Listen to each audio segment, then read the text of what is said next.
আমি প্রথমে কালিয়াগঞ্জ পৌরসভার পৌরপিতা হিসাবে সমস্ত কালিয়াগঞ্জবাসীকে দীপাবলির শুভেচ্ছা এবং বড়দের প্রণাম জানাই। বাজি বাজার আমাদের প্রত্যেক বাড়ি আমরা একটা নির্দিষ্ট জায়গা আমরা তৈরি করি। সেটা প্রথমে আমরা শ্রীমতী নদীর ধারে করছিলাম, কিন্তু ওইখানটায় একটা প্রজেক্ট হয়ে গেছে গ্রিন স্পেস, ওখানটা জায়গা নাই। তাই এবার আমরা পার্বতী সুন্দরী উচ্চ বিদ্যালয়ের প্রাঙ্গণে মাঠের মধ্যে আমরা করতেছি একদম সমস্ত নিয়ম মেনে।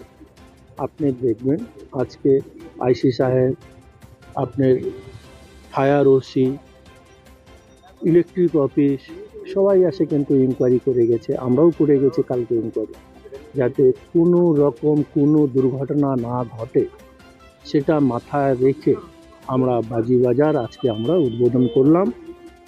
বাজি বাজার আগেবার যেরকম সারা দিচ্ছে, সামনে বছর যেরকম সারা দিয়েছিল এই বছরও সারা দিবে। যে কটা আমাদের এখানটা স্টল আছে, দোকানদাররা আছে, প্রচুর পরিমাণে ওনারা বেচা কেনা করেন। আশা করি এইবারও ওনারা করবেন। কদিন পর্যন্ত চলবে? এটা চলবে, ওনারা যদি 4-5 দিন, 6 দিন, 7 দিন, ছট পূজা অবধি চলবে স্বাভাবিক।